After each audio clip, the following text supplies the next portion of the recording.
الحمدللہ وحدہ والصلاة والسلام علی من لا نبی بعدہ رب اشرح لی صدری ویسر لی امری واحلل عقدۃ من لسانی یفقہوا قولی۔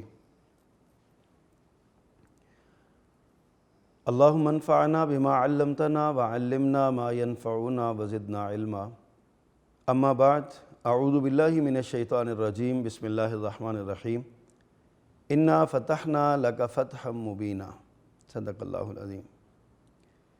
ناظرین کرام، رمضان تاریخ کے آئینے میں ہمارے پروگرام کا عنوان ہے، اور رمضان المبارک کی تاریخی حیثیت اور اس میں تاریخی واقعات میں ایک بڑا ہی اہم واقعہ فتح مکہ کا ہے، جو 8 ہجری میں اللہ سبحانہ و تعالیٰ نے اپنے پیغمبر صلی اللہ علیہ وسلم کو دوبارہ مکے پر قابض فرمایا اور اسلام کا غلغلہ اور اسلام کا غلبہ دنیا کے سامنے ہوا۔ فتح مکہ اصل میں اس کی بنیاد تو پہلے دن ہی پڑ گئی تھی، لیکن کفار کا زور تھا۔ اللہ کے رسول ہجرت کر کے مدینہ منورہ تشریف لے گئے، کفار نے وہاں بھی آپ کو، کفار قریش نے وہاں بھی آپ کو چین نہ لینے دیا۔ گرد و نواح کے لوگوں کو ملا کے کبھی بدر کا میدان سجایا، کبھی احد کا میدان سجایا، کبھی پیارے پیغمبر صلی اللہ علیہ وسلم کو خندق کے لیے جانا پڑا، خندق کھودنی پڑی، کبھی آپ کو بنو قریظہ سے نپٹنا پڑا، کبھی بنو قینقاع سے نپٹنا پڑا، کبھی بنو نذیر سے نپٹنا پڑا۔ یعنی مکہ والوں نے پیارے پیغمبر صلی اللہ علیہ وسلم کو کسی بھی صورت چین نہیں لینے دیا، حتیٰ کہ رسول اللہ صلی اللہ علیہ وسلم نے یعنی ایسی بدر میں بھی اللہ نے مسلمانوں کو فتح دی، احد میں بھی فتح دی، خیبر اور خندق میں بھی فتح دی۔ اس ساری جنگوں میں اللہ تعالیٰ نے مسلمانوں کو فتح سے نوازا، لیکن اس کے باوجود بھی ابھی جب تک جو توحید کا مرکز تھا بیت اللہ، اس پر مسلمانوں کا قبضہ نہ ہوتا، مسلمانوں کی حکومت مکمل نہیں ہوتی تھی۔ رسول اللہ صلی اللہ علیہ وسلم نے ریاست مدینہ قائم کر کے اس کو مضبوط تو کر لیا تھا، لیکن کفار کی سازشیں، یہودیوں کی سازشیں، نصارہ کی سازشیں، یہ ساری کی ساری برابر جاری تھیں۔ تو اسی دوران نبی مکرم صلی اللہ علیہ وسلم نے بیت اللہ کے طواف کا ارادہ فرمایا۔ 1400 صحابہ کرام آپ کے ساتھ تھے۔ حدیبیہ کے مقام پر آپ کو روک لیا گیا، تو وہاں پر مذاکرات ہوئے۔ ایک طویل داستان ہے، وقت نہیں ہے صلح حدیبیہ کے حوالے سے بات کرنے کا۔ بہرحال وہاں پہ روکا گیا تو مذاکرات ہوئے۔ ان مذاکرات میں یہ طے پایا کہ رسول اللہ صلی اللہ علیہ وسلم اس سال واپس چلے جائیں گے، اگلے سال آ کے جو ہے نا وہ طواف کریں گے۔ اور اس کی ایک شرط، کئی شرائط تھی اس میں ایک شرط یہ تھی کہ پورے عرب کا جو قبیلہ چاہے وہ رسول کریم صلی اللہ علیہ وسلم کا حلیف بن جائے، اور جو چاہے وہ قریش کا حلیف بن جائے۔ عرب کے قریب ہی، مکہ کے قریب 2 قبائل بستے تھے، ایک بنو خزاعہ تھے اور ایک بنو بکر تھے۔ یہ دونوں قبیلے ان کی آپس میں بہت زیادہ اس سے پہلے بھی چپکلش تھی، رنجشیں تھیں، قتل و غارت گری ان کے درمیان ہوتی تھی۔ جب اسلام آیا تو انہوں نے اپنی نفرتوں کو بھلا کے اسلام کی اختلاف پہ، اسلام کی نفرت پہ اکٹھے ہو گئے، لیکن دلوں کے اندر وہ جو قرآن نے کہا نا تحسبہم جمیعا وقلوبہم شتیٰ، بظاہر یہ اکٹھے لگتے ہیں لیکن ان کے دل الگ الگ ہوتے ہیں، دل ان کے بہرحال الگ الگ ہی تھے۔ جب صلح حدیبیہ ہوئی، وہاں پہ اس شک کی آڑ لے کر بنو خزاعہ جو قبیلہ تھا اس نے رسول اللہ صلی اللہ علیہ وسلم کا حلیف بننا پسند کیا، اور بنو بکر قریش کے دامن سے وابستہ ہو گئے۔ اب جو صلح کا معاہدہ تھا، صلح نامہ حدیبیہ تھا، وہ معاہدہ 10 برس کا تھا کہ 10 برس تک آپس میں کوئی جنگ و جدال نہیں ہوگی۔ یہ 6 ہجری کو یہ صلح حدیبیہ ہوئی ہے۔ معاہدہ طے پا گیا، اللہ کے رسول صلی اللہ علیہ وسلم مطمئن ہو گئے۔ 6 سے لے کے 8 سال، 2 سالوں کے 8 ہجری 2 سالوں کے درمیان نبی مکرم صلی اللہ علیہ وسلم نے بہت سے کام جو صرف اس ایمرجنسی کی کیفیات کی وجہ سے ممکن نہیں ہو پا رہے تھے، پیارے پیغمبر نے بڑے اطمینان کے ساتھ وہ کیے۔ آپ نے جو وقت کے حکمران تھے، بڑے بڑے بادشاہ، ان کو خطوط بھی لکھے۔ آپ نے یہودیوں جو سازشیں کرنے والے تھے ان کا بھی قلع کما کیا، اور آپ مطمئن ہو کے اپنی ریاست کو مضبوط کر رہے تھے کہ اچانک ایک دن بنو بکر نے بنو خزاعہ پر حملہ کر دیا اور بنو خزاعہ کا ایک بندہ قتل کر دیا۔ جب یہ لوگ وہاں سے جان بچا کے دوڑے، بیت اللہ میں انہوں نے جا کے پناہ لی، حرم کے اندر، تو بنو بکر نے قریش کی شہ پر حرم کا بھی امن جو ہے نا وہ پامال کر دیا، حرم کی حرمت کو پامال کر دیا، اور وہاں پہ بھی جا کے ان کو مارا۔ بنو خزاعہ کے لوگ چونکہ رسول اللہ صلی اللہ علیہ وسلم کے حلیف تھے اور ان کی مدد کرنا پیارے پیغمبر صلی اللہ علیہ وسلم پر لازم تھا معاہدے کی روح سے بھی، اور اخلاقی طور پہ بھی شریف النفس لوگ اپنے ساتھیوں کا احترام بھی کرتے ہیں اور اپنے ساتھیوں کی مدد بھی کرتے ہیں مشکل حالات میں۔ تو ناظرین کرام، بنو خزاعہ کے دو لوگ رسول اللہ صلی اللہ علیہ وسلم کے پاس حاضر ہوئے اور آ کے اپنا رونا رویا اور اپنا بتایا کہ ہمارے ساتھ ظلم ہوا ہے، ہماری مدد کیجیے۔ نبی مکرم صلی اللہ علیہ وسلم کو بڑا دکھ ہوا اس بات کا کہ قریش نے ان کو شے کیوں دی۔ بنو بکر بنو خزاعہ اگر آپس میں ہوتے تو ان کا معاملہ طے ہو جاتا یا ان کے ساتھ کو کر لیتے، قریش اس میں کیوں شریک ہوئے؟ نبی مکرم صلی اللہ علیہ وسلم نے پھر یہ کیا کہ آپ نے قریش کو پیغام بھیجا 3 شرائط میں۔ فرمایا ایک تو جتنے لوگ قتل ہوئے ہیں بنو بکر سے ان کا خون بہا لے کے دیا جائے، یا پھر آپ لوگ قریشی لوگ جو ہیں وہ بنو بکر سے اپنا تعلق توڑیں تاکہ ہم خود ان سے بدلہ لیں گے یا ہم خود ان سے بنو خزاعہ کی مدد کریں گے اور خون بہا لیں یا بدلہ لیں، آپ ان سے تعلق توڑیں، اور اگر یہ دونوں کام تم نے نہیں کرنے تو پھر صلح حدیبیہ توڑ دیں۔ تو قریش کے جذباتی سردار جو نوجوان تھے ان کو بڑا اس بات پر غصہ آ رہا تھا، انہوں نے کہا جی تیسری شرط منظور ہے، ہم 2 شرطیں ہم نہیں، ہمارے لیے ماننے والی بات نہیں ہے، تیسری شرط منظور ہے۔ اب جب یہ رسول اللہ صلی اللہ علیہ وسلم تک یہ پیغام پہنچا کہ انہوں نے صلح حدیبیہ توڑ دی ہے اور وہ معاہدہ جو وہ ختم کر دیا ہے، تو پیارے پیغمبر صلی اللہ علیہ وسلم نے پھر موقع کو غنیمت سمجھا اور اب یہ جو کفر اور اسلام کا آخری معرکہ بپا کرنے کے لیے آپ نے اپنے ساتھیوں کو تیار ہونے کا حکم دیا۔ لیکن مزے کی بات یہ ہے پیارے پیغمبر صلی اللہ علیہ وسلم نے کسی کو نہیں بتایا کہ ہم کدھر جا رہے ہیں۔ ایک جنگی حکمت عملی تھی، ایک وار ڈاکٹرائن تھی، آپ کدھر کو حملہ کرنا چاہ رہے ہیں، کس علاقے میں جانا چاہ رہے ہیں، کس کے ساتھ جنگ ہے آپ نہیں بتا رہے، آپ کو پتہ ہے۔ آپ نے اپنے صحابہ کرام سے کہا کہ بھئی تیار ہو جو، ہم نے لڑائی کرنے کے لیے جانا ہے، دشمن سے لڑنا ہے ہم نے۔ اللہ اکبر۔ ادھر قریش کو جب یہ خبر ملی کہ پیارے پیغمبر صلی اللہ علیہ وسلم کو ہمارا صلح حدیبیہ توڑنے کی اطلاع پہنچ چکی ہے اور آپ نے اس کو قبول بھی کر لیا ہے، تو وہ بڑے پریشان ہوئے۔ پریشان ہونے کی وجہ یہ تھی کہ کمر ان کی ٹوٹ چکی تھی، کمزور وہ بہت ہو چکے تھے، معیشت ان کی ساتھ نہیں دے رہی تھی، اور جنگیں لڑنا کوئی آسان کام تو ہے نہیں۔ تو ادھر ریاست مدینہ مضبوط ہو رہی تھی، دن بدن مضبوط ہو رہی تھی، ان کی طاقت بڑھ رہی تھی، معاشی قوت بڑھ رہی تھی، افرادی قوت بڑھ رہی تھی، جنگی قوت بڑھ رہی تھی۔ ادھر مکہ والے جو ہے نا وہ کمزور ہو رہے تھے، غزوہ بدر میں ان سے جو ہوا، احد میں ان سے جو ہوا، خندق میں جو ان کے ساتھ ہوا تھا، اور دیگر جو سرایہ ان کے ساتھ ہوئے یا غزوات ہوئے، وہ سب صورتحال ان کو نظر آ رہی تھی۔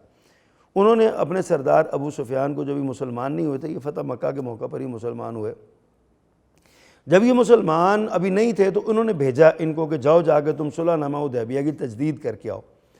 ابو سفیان مدینہ منورہ میں آئے اور سب سے پہلے اپنی بیٹی ام المومنین ام حبیبہ رضی اللہ تعالی عنہ کے گھر گئے۔ رسول اللہ صلی اللہ علیہ وسلم سے ام حبیبہ رضی اللہ عنہ نے اجازت مانگی کہ میرے والد مجھ سے ملنا چاہتے ہیں تو کیا میں مل لوں؟ فرمایا کوئی حرج نہیں ہے، مل لو، آپ کے والد ہیں، ملنے آئے ہیں۔ تو سیدہ ام حبیبہ کے گھر جب ابو سفیان گئے تو رسول اللہ صلی اللہ علیہ وسلم کے بستر پہ بیٹھنے لگے۔ سیدہ ام حبیبہ رضی اللہ تعالی عنہ نے اپنے والد کے کہا رک جائیے رک جائیے رک جائیے۔ سیدہ ام حبیبہ رضی اللہ تعالی عنہ نے رسول کریم صلی اللہ علیہ وسلم کا بستر اٹھایا اور کہا بیٹھ جائیے۔ ابو سفیان کو بڑا دھچکا لگا، کہنے لگے بیٹی میں بستر کے قابل نہیں ہوں یا بستر میرے قابل نہیں ہے، تو نے کیوں اٹھایا؟ تو ماں جی ام حبیبہ رضی اللہ تعالی عنہ نے کیا ایمان افروز جواب دیا، یہ ایمان ہے، ایمان کے مقابلے میں باپ بھی ہے تو اس کی کوئی حیثیت اور کوئی ویلیو نہیں ہے۔ سیدہ ام حبیبہ رضی اللہ تعالی عنہ نے اپنے والد سے کہا کہ آپ اس بستر کے قابل نہیں، یہ پاک بستر ہے۔ انہوں نے کہا کہ میری سفارش کرو، کہنے لگی میں سفارش نہیں کر سکتی۔ ابو سفیان ابو بکر کے پاس گئے، عمر کے پاس گئے، عثمان کے پاس گئے، حتیٰ کہ فاطمہ رضی اللہ تعالی عنہم اجمعین ان کے پاس بھی گئے کہ چلو حسن سے ہی کہہ دو یا حسین سے ہی کہہ دو کہ یہ ہماری وہ صلح بحال کر دے، تو انہوں نے کہا میں نہیں کر سکتا۔ ابو سفیان آخر میں سیدنا علی رضی اللہ تعالیٰ عنہ کے پاس گئے۔ سیدنا علی رضی اللہ تعالیٰ عنہ بڑے ظریف الطبع بھی شخصیت تھے اور بڑے ہنسمکھ یعنی پیارے پیغمبر صلی اللہ علیہ وسلم کے بھائی اور ساتھی تھے۔ جب ابو سفیان نے ان سے کہا کہ تم میری کو مدد کرو تو سیدنا علی رضی اللہ تعالیٰ عنہ کو ان سے کوئی مذاق سوجا، یا انہوں نے کہا ایسا کرو تم مدینہ کی ایک جگہ پہ کھڑے ہو کے نا خود ہی اعلان کر دو ہم نے وہ صلح بحال کی اور اعلان کر کے چلے جاؤ۔ ابو سفیان کو سمجھ ہی نہیں آئی کہ میرے ساتھ ہوا کیا، انہوں نے خود ہی اعلان کیا اور خود ہی چلے گئے، رسول اللہ صلی اللہ علیہ وسلم سے تصدیق نہیں کروائی۔ جب مکہ میں جا کے انہوں نے بتایا کہ میرے ساتھ اس طرح ہوا اور میں یہ علی کے کہنے پہ کر کے آیا ہوں، تو خود مکے والوں نے کہا ابو سفیان تیری مت ماری گئی، تجھے پتہ ہی نہیں چلا، علی نے تو تیرا مذاق اڑایا۔ بہرحال رسول اللہ صلی اللہ علیہ وسلم نے تیاری کی اور جنگ کے لیے آپ نکلنا چاہتے تھے۔ اسی دوران حضرت حاطب بن ابی بلتہ رضی اللہ تعالیٰ عنہ ایک صحابی تھے، وہ بدری صحابی تھے، بدر میں شریک ہونے والے مخلص ترین مسلمان تھے۔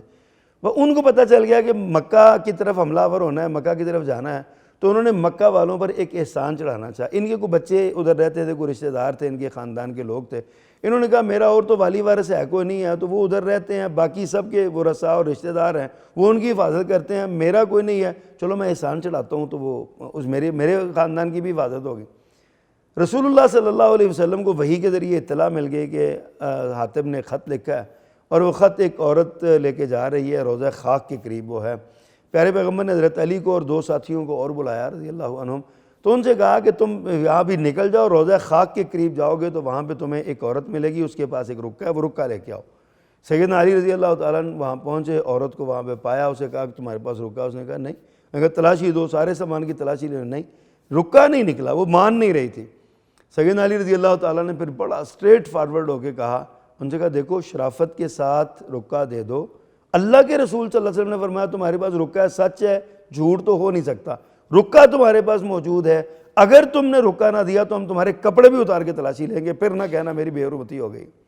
اللہ اکبر۔ جب ایسی دھمکی ملی تو اس عورت نے اپنے بالوں کو جو گوندا ہوا تھا، جسے ہماری زبان میں گت بنائی ہوئی تھی، پونی بنائی ہوئی تھی، اس کے اندر اس نے وہ رکہ چھپایا ہوا تھا، وہاں سے نکالا، رسول اللہ صلی اللہ علیہ وسلم کے پاس پہنچے۔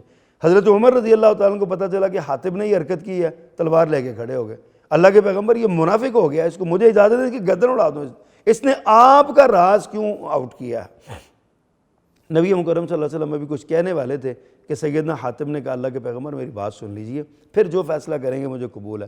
انہوں نے اپنا عذر پیش کیا کہ میں پکا مسلمان ہوں، میرے اسلام میں کوئی شک نہیں ہے، مجھے آپ کی نبوت اور رسالت میں بھی کوئی شبہ نہیں ہے، اور مجھے کفار سے بھی کوئی ہمدردی نہیں ہے، میں نے تو بس یہ غلطی مجھ سے ہو گئی ہے، میں نے اپنے رشتہ داروں کو بچانے کے لیے جو ہے نا وہ یہ کیا۔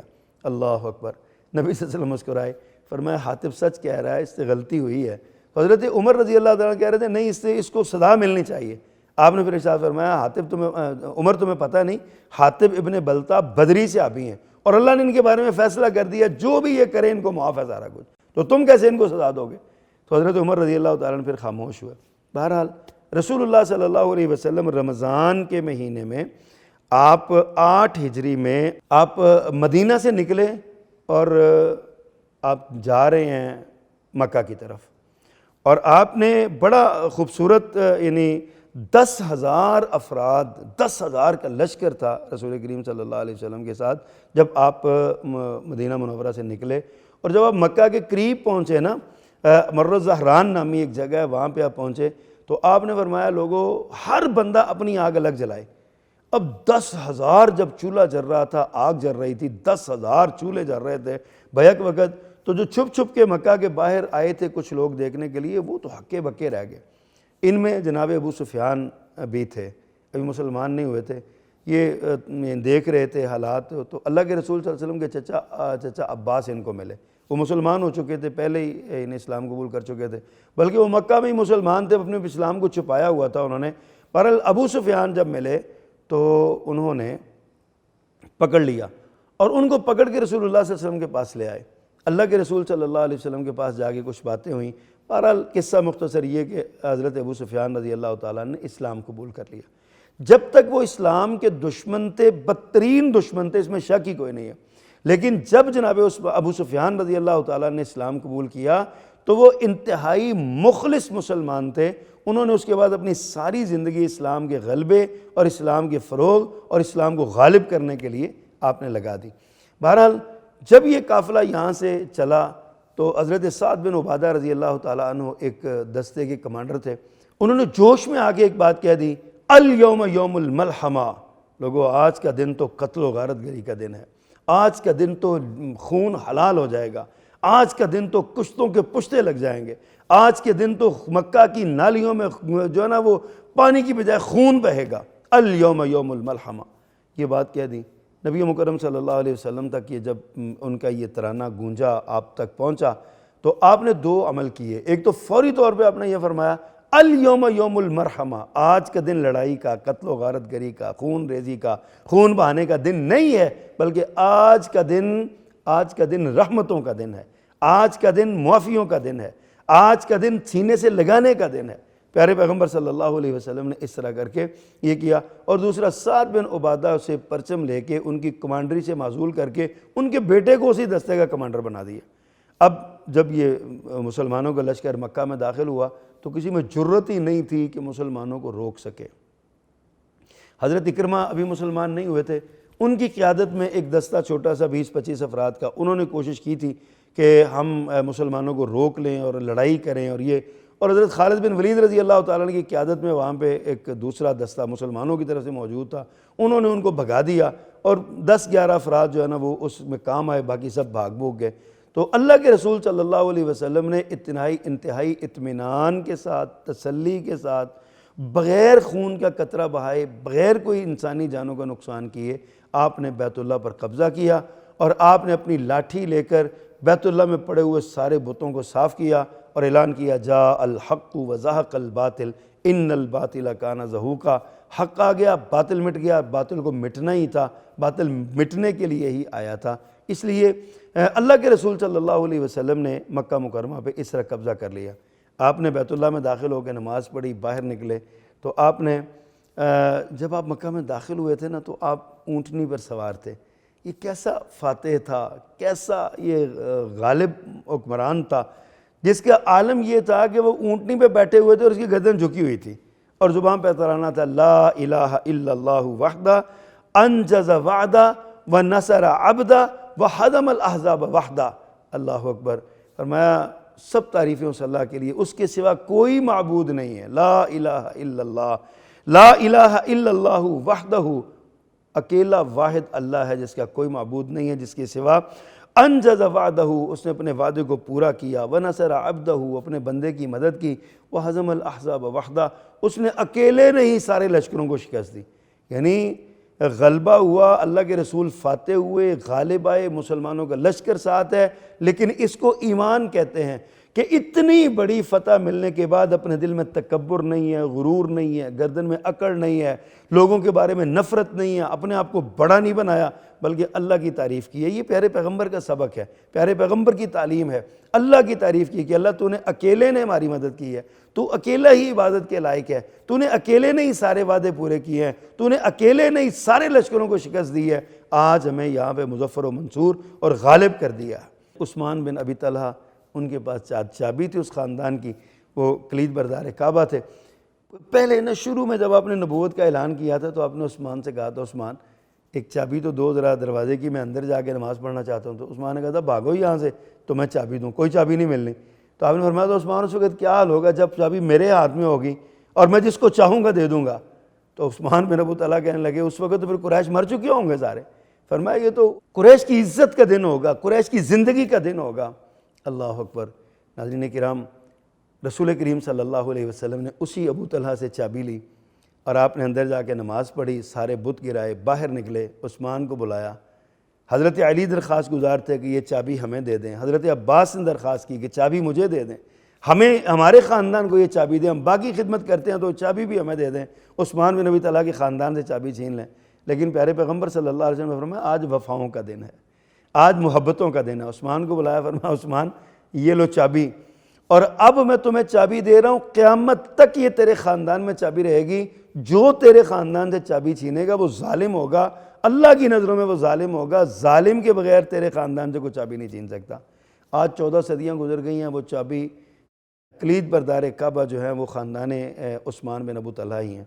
حضرت عثمان رضی اللہ تعالیٰ عنہ کا بھی کیا عجیب نظارہ ہوگا اور کیا عجیب کیفیت ہوگی۔ یہ وہی نبی ہیں جن کو میں نے داخل نہیں ہونے دیا تھا اور آج جب وقت آیا تو خود چابی مجھے اپنے ہاتھوں سے دے دی ہے۔ ناظرین کرام، رسول اللہ صلی اللہ علیہ وسلم نے وہاں پہ کچھ خطبہ ارشاد فرمایا۔ ایک جگہ پہ آپ نے سارے جب مکہ کے لوگ جمع تھے، جس میں آپ کے راستے میں کانٹے بچھانے والے، آپ کو گالیاں دینے والے، آپ کے بارے میں برا بولنے والے، آپ کے بارے میں نازیبہ جملے کہنے والے سارے موجود تھے۔ آج مجرم بن کے کھڑے ہیں، بدر کا میدان سے جانے والے، احد کے میدان میں آنے والے، خندق کے میدان میں آپ کو گھسیٹنے والے، آپ کو لانے والے۔ بالغرض اللہ کے رسول صلی اللہ علیہ وسلم تو جنگ چاہتے نہیں تھے، ان کو تو جنگ پہ مجبور کیا گیا۔ آج جب یہ سارے سامنے کھڑے ہیں تو آپ نے پوچھا سناؤ کیا خیال ہے تمہارا، تمہارے ساتھ کیا سلوک کروں گا؟ سب کہنے لگے انت الکریم وابن الکریم وابن اخی الکریم، انت اخو الکریم وابن اخی الکریم۔ تو عزت والا بھائی ہے، عزت والے بھائی کا بیٹا ہے، تو عزت والا ہے، ہم تجھ سے اچھے کی امید رکھتے ہیں۔ اللہ اکبر۔ پیارے پیغمبر صلی اللہ علیہ وسلم فرمایا تو چلو جاؤ، لا تثریب علیکم اليوم انتم الطلقاء، آج تم سارے ہی آزاد ہو، تمہیں غلام نہیں بناتا، تمہیں قتل نہیں کرتا، تمہارے ساتھ کوئی کسی قسم کا میں تمہارے جرموں کی سزا نہیں دیتا، میں تم سب کو آزاد کرتا ہوں، تم سارے آزاد ہو، اور آج تم سے کوئی پرسش اور کوئی پوچھ نہیں ہوگی۔ ناظرین اکرام، چشم فلک نے ایسا نظارہ کب دیکھا ہوگا کہ اتنا بڑا فاتح اور اتنی زبردست فتح اور غلبہ، سامنے کھڑے دشمنوں کو اپنے ایک اشارہ ابرو سے معاف کر دیا۔ فرمایا سارے جاؤ، سب تم آزاد ہو، تمہیں کوئی پوچھ و پرسش نہیں ہوگی۔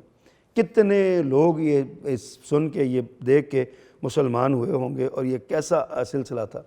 پھر یہاں پہ رسول کریم صلی اللہ علیہ وسلم نے سیدنا بلال کو حکم دیا، بلال یہ تمہیں مارتے تھے، تمہیں تشدد کرتے تھے، تم پر، تمہیں کوئلوں پہ لٹاتے تھے، تمہیں جو ہے نا وہ گھسیٹتے تھے پتھریلی زمین پر، آج تم ہی کعبہ کی چھت پہ چڑھ کے اللہ کی کبریائی کا نعرہ بلند کرو۔ بلال کو جب پتھر لگتے تھے نا تو بلال پتھروں پہ مارا جاتا تھا نا، پتھروں پہ لٹا کے اور گھسیٹا جاتا تھا، اور کوئلے پہ لٹایا جاتا تھا، کوڑے مارے جاتے تھے، تو جناب بلال ہر کوڑے پہ اللہ احد کا نعرہ لگاتے تھے۔ اللہ کے رسول صلی اللہ علیہ وسلم نے فرمایا بلال آج تم کھڑے ہو جاؤ۔ ناظرین اکرام، کیسا منظر ہوگا وہ جب بلال حبشی رضی اللہ تعالیٰ عنہ، کہاں ابو بکر جیسے خوبصورت، عمر جیسے پیارے، عثمان جیسے دلربا، اور حضرت علی رضی اللہ تعالیٰ عنہ جیسے بہادر، اور اتنے خوبصورت اور اتنے سردار لوگ آج نیچے کھڑے ہیں، اور بلال حبشی جو غلام تھے، غلام کو اللہ نے اتنی عزت دی، کعبہ پہ چڑھ کے اللہ کی کبریائی، چھت پہ چڑھ کے اللہ کی کبریائی کا اعلان وہ کرنے لگے ہیں۔ تو یہ فتح مکہ اسلامی تاریخ کا ایک عجیب منظر ہے، فتح کا، مسرت کا، شادمانی کا، کامیابی کا اعلان ہے۔ اس کے بعد پھر اسلام دنیا میں پھیلا، ایسا پھیلا کہ کسی کو اسلام، جب تک مسلمان باعمل رہے، کسی کو مسلمانوں کے خلاف سازشیں کرنے کی اور مسلمانوں کو نقصان پہنچانے کی جرأت نہ ہو سکی۔ اسلام پھیلتا گیا، شرق میں پھیلا، غرب میں پھیلا، اسلام سمندروں کے پار بھی گیا، اور اسلام خشکیوں کے جہاں تک مسلمانوں کی نگاہ جاتی تھی اسلام وہاں پہ پھیلا۔ فتح مکہ اس کی پہلی اینٹ تھی جہاں سے اسلام کو فروغ حاصل ہوا۔ رمضان المبارک کے مہینے میں 8 ہجری میں یہ فتح ہوا مکہ، اور اسلام کا جھنڈا بلند ہوا۔ ناظرین کرام، آج بھی ہمیں مسلمان کو، امت اسلامیہ کو، اگر کامیابی اور کامرانی کے راستے پر چلنا ہے تو فتح مکہ کے اصول اپنانے ہوں گے۔ فتح مکہ میں رسول اللہ صلی اللہ علیہ وسلم نے جو سلوک کیا، اور جس انداز میں آپ نے کمال مہارت کے ساتھ آپ نے مکہ کو فتح کیا، اسی طرح کے جرنیل اور اسی طرح کے ساتھی آنے چاہیے تاکہ اسلام دنیا میں غالب آئے۔ اللہ سبحانہ و تعالی ہمیں سمجھ نصیب فرمائے۔ سبحان ربک رب العزت عما یصفون وسلام علی المرسلین والحمد للہ رب العالمین۔